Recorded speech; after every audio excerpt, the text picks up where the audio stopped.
Hello, this is Mrs. Ward, and I'm going to go over the notes for section 7.7, partial fractions. So what we're going to do is we're going to recognize partial fraction decompositions of rational expression, and then we're going to find the partial fraction decomposition. So what I'm doing is I'm taking the rational expression. Remember, the rational expression, you have no equal sign. That's the expression part. Rational means you have a numerator and denominator. So I am going to take this rational expression and I'm going to look at it, what it was before I was able to add. So what that means is if I take this x squared minus x minus 6, that factors as x minus 3, x plus 2. That would be if I product sum that x squared minus, and you'll notice that I have both of those factors of my denominator represented in my partial fraction decomposition. So what you're doing is you're really working backwards. So up until this point, I've given you this, and I've asked you to add them to come up with this as my answer. So what we're going to do today is we're going to take the answer and separate it into the two parts. That's basically what we're doing. And there's a procedure to do that, of course. But, to check my work here, if I were to put this back together, the yellow part back together, I would, in order to add these two, I have to have a common denominator. So I would multiply this fraction by x plus 2 over x plus 2. And I would multiply this fraction by x minus 3 over x minus 3. My denominator would be that x minus 3, x plus 2. I'm not going to follow those out yet. And then take the 2, distribute, and then have 2x plus 4. Distribute this negative 1 and have minus x plus 3. Well, when I combine my like terms, I'm going to have x plus 7 over, if I FOIL this, I get x squared minus x minus 6. And that's what I started off with. So what you're doing is you're going backwards today, if that at all makes sense. So so what you're going to do is there's steps that you have to follow. So if it's an improper fraction, and remember with rational expressions, to be an improper fraction, that means the degree of the numerator is higher than the degree of the denominator, and greater than or equal to.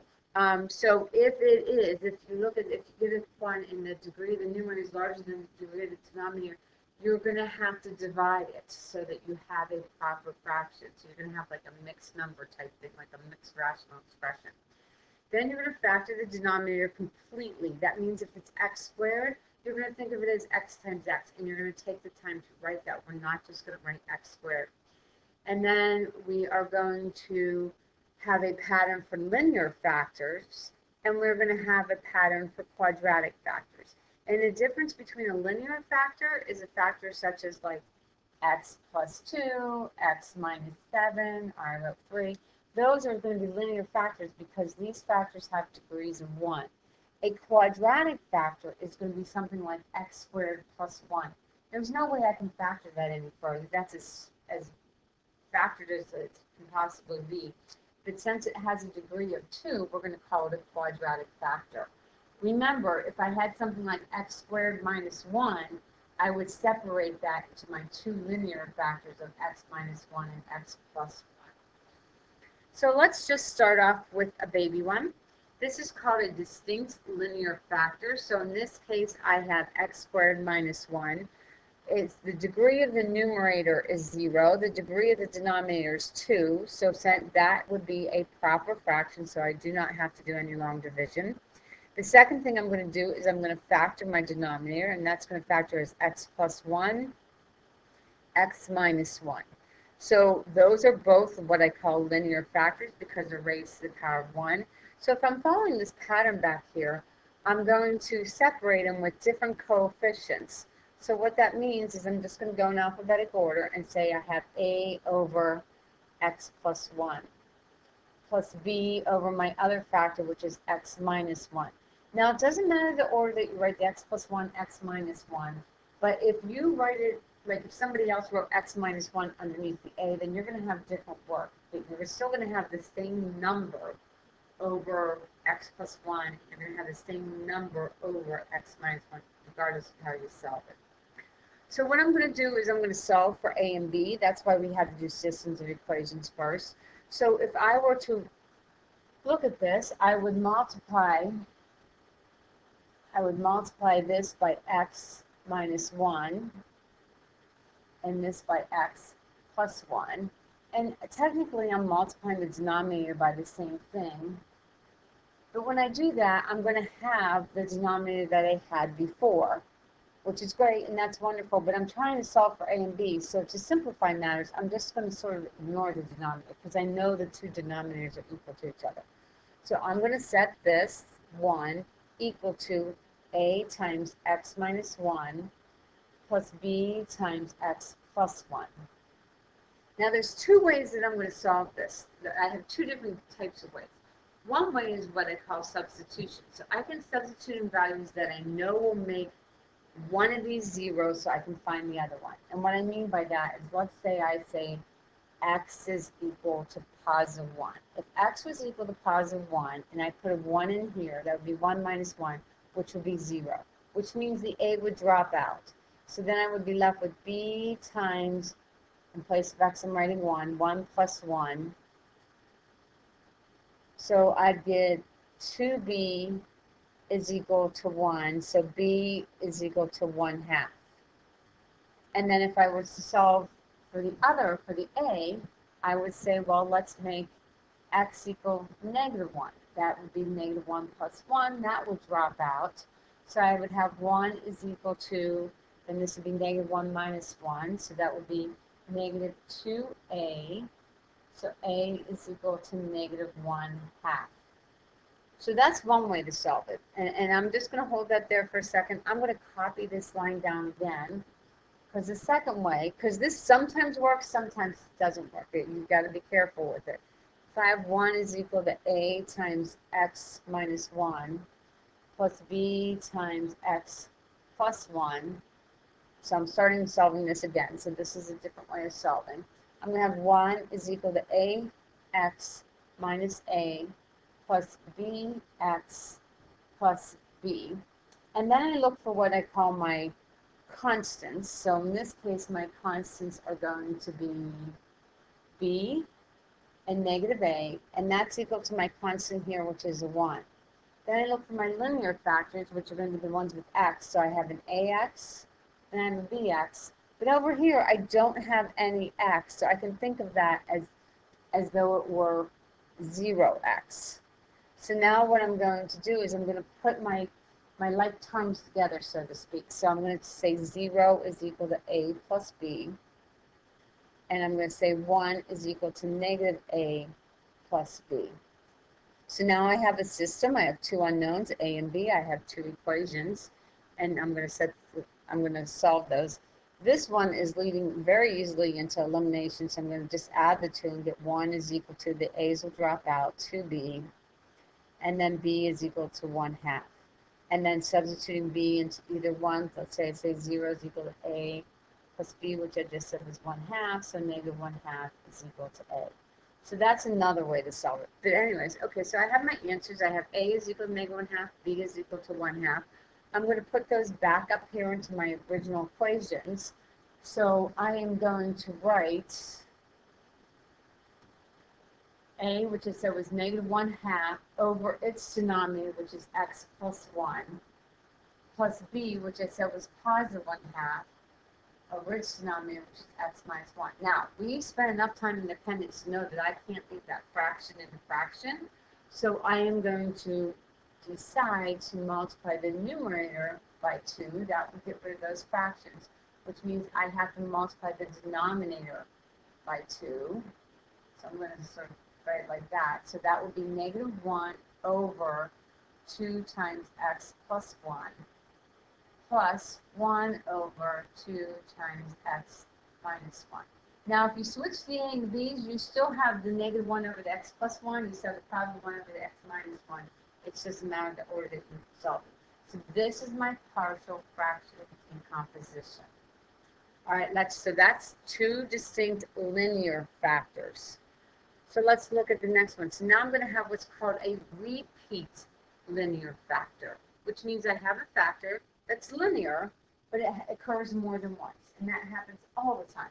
So when I go to do this, I'm going to do the same thing that I did before. I'm going to find the degree of the numerator and the degree of the denominator.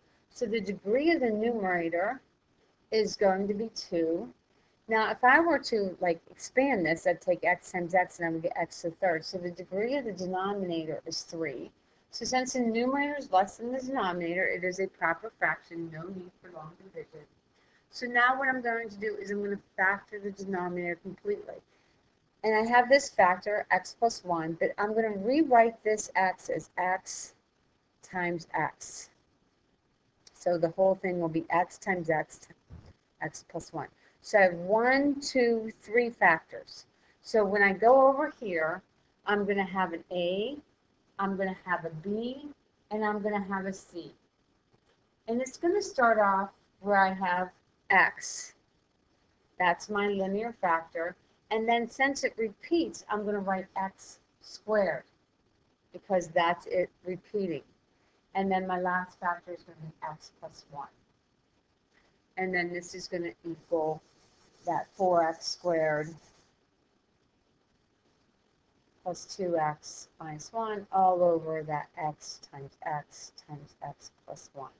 Now I have to multiply the numerator by what the denominator is missing because I'm basically finding a common denominator between these two fractions. So this x I'm going to have to multiply by x and then x plus 1. So I'm going to have to multiply a by x times x plus 1. I'm going to have to multiply the b. I have the x squared, so I only need to multiply the b by x plus 1, x plus 1. And then the c has the x plus 1, so we're going to multiply by x squared, x squared. You can write x times x if that makes you happy.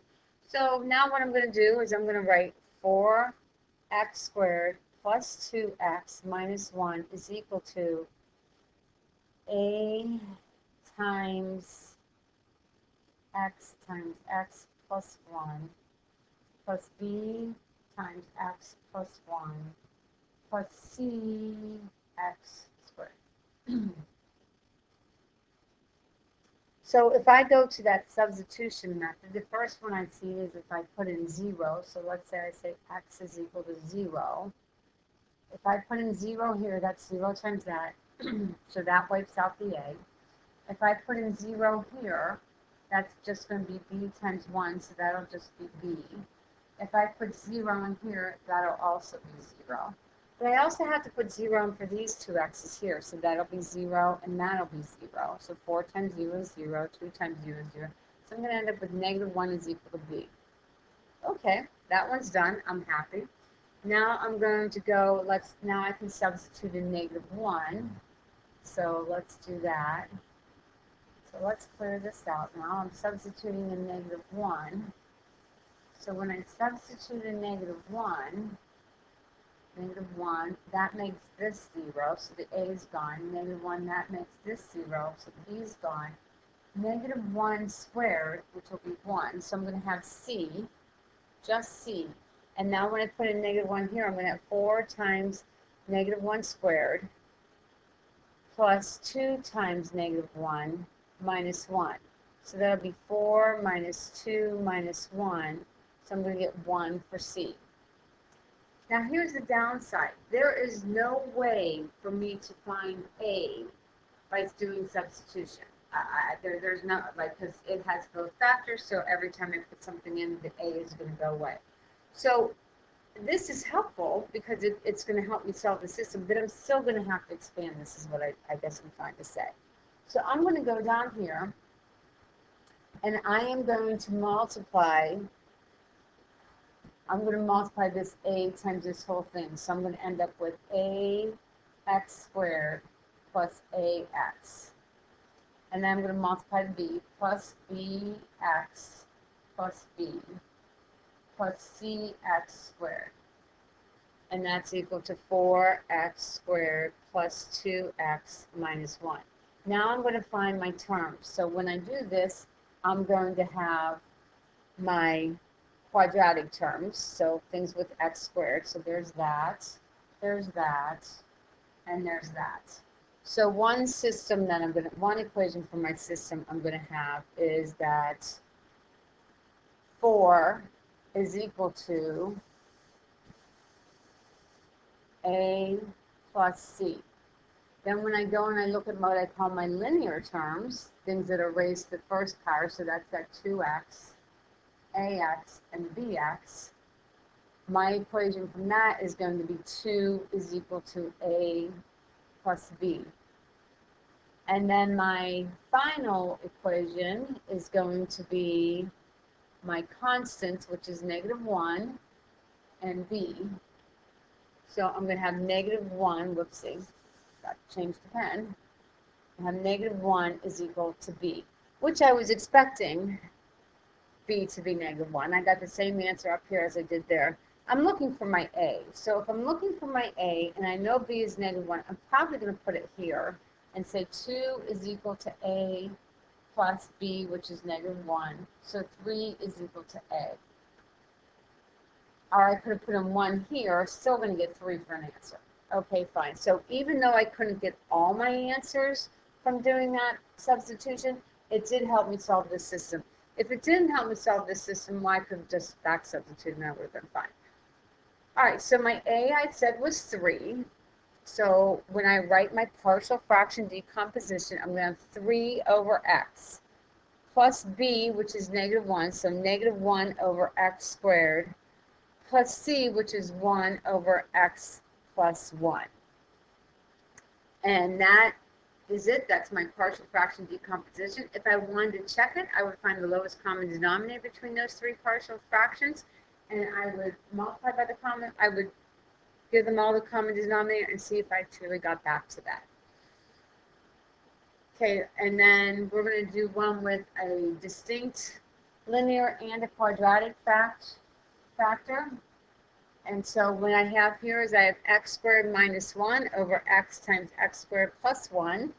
So just to be clear, again, I'm going to say the degree of the numerator is 1. The degree, oh, I'm sorry, that's 2. The degree of the denominator is 3, so still a proper fraction, no need to do long division.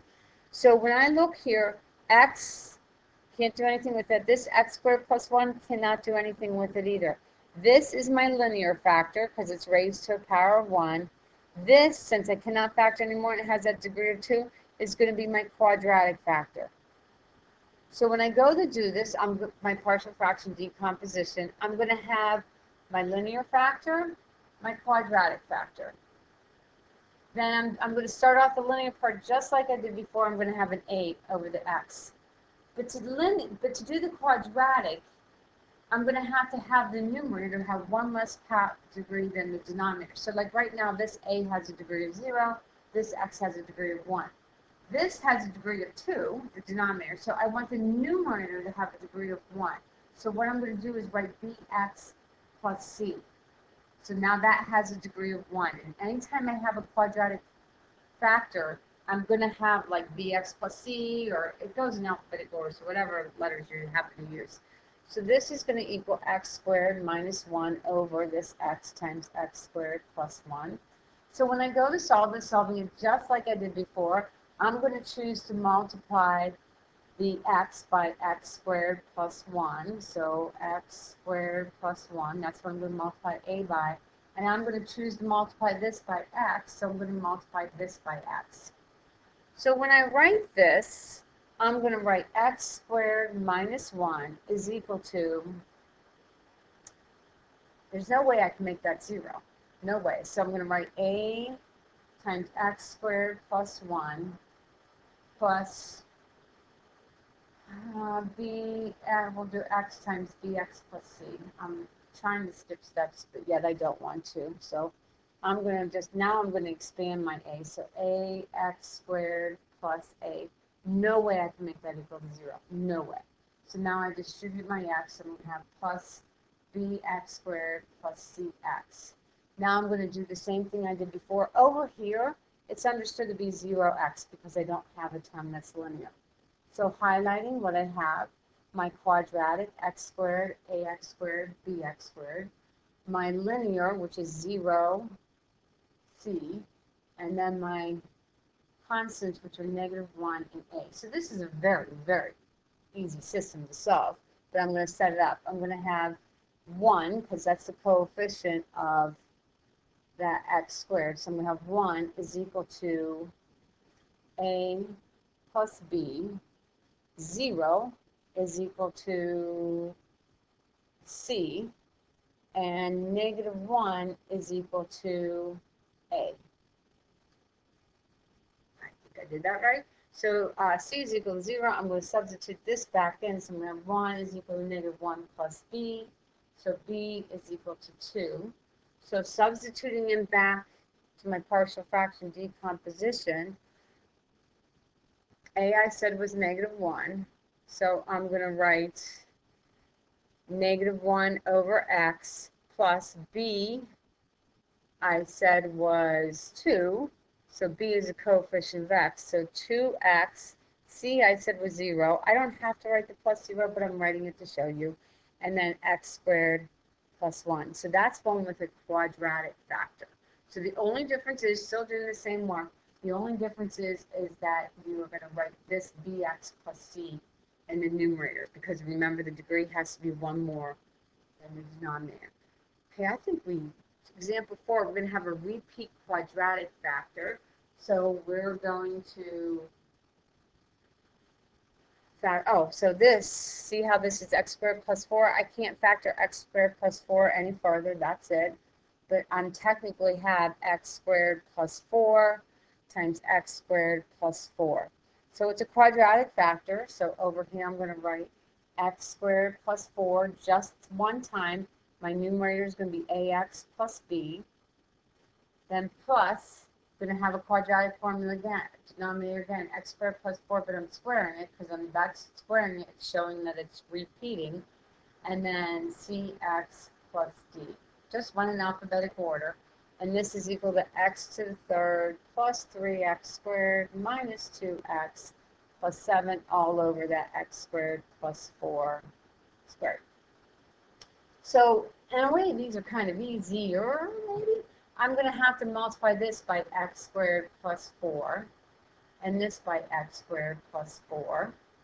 But this fraction, it has the denominator, so I don't have to multiply it by anything. So technically, I'm just multiplying it by 1.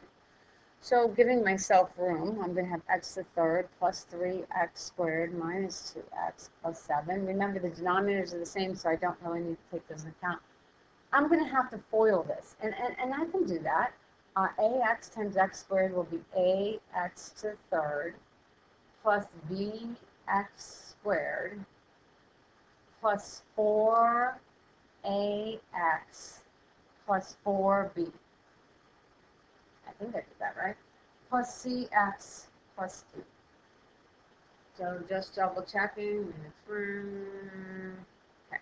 Then I'm going to highlight, and I'm going to highlight all at once. So my thing's raised to the third power. So this is raised to the third power. Nothing else is. That makes life easy. X squared, so my x squared, so here I have an x squared.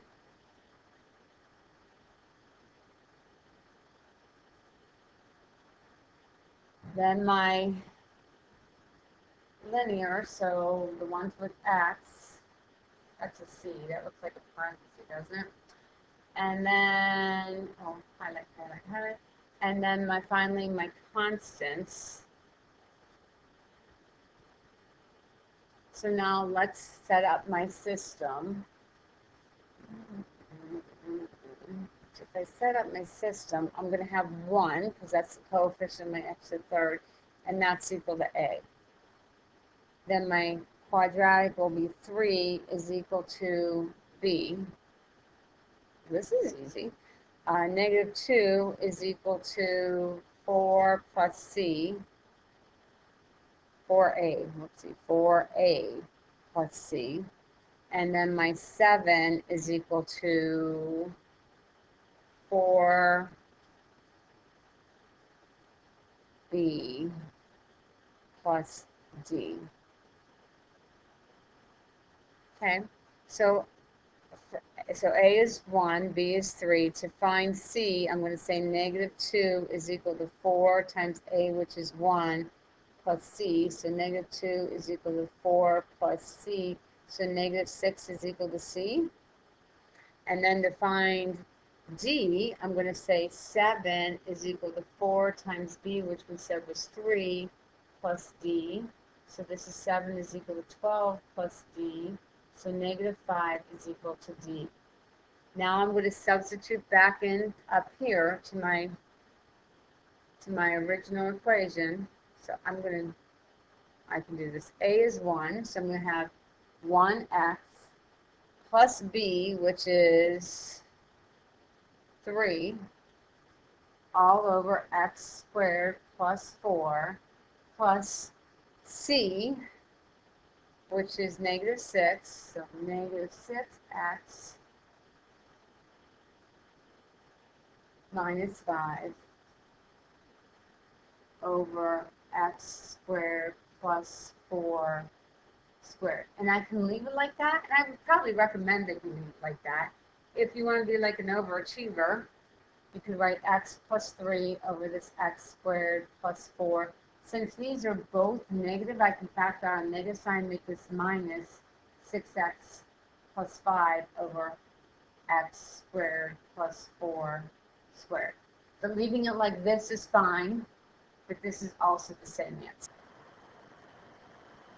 So the last example we're going to go over is an example that's going to have both a linear and a quadratic factor, and both of them are going to repeat. So let's take this piece by piece. So if I'm looking at my denominator, I have this x squared, which remember is really a linear factor that factors as x times x, so that's a linear factor that repeats. So we're going to take care of that part first. So we're going to do a over x plus b over x squared. And that shows that my factor is x, and this shows that my factor repeats. The second part of my denominator is going to be this x squared plus 2, which cannot be factored any further, so that's going to be a quadratic factor. I see that it's raised to the second power, which means it's also a repeating factor. So I'm going to take care of the denominator first. That's going to be x squared plus 2. That is my factor. Since it's quadratic, my numerator has to be that x plus constant. So I'm going to do cx plus d, just going in alphabetical order. That shows that my factor is x squared plus 2.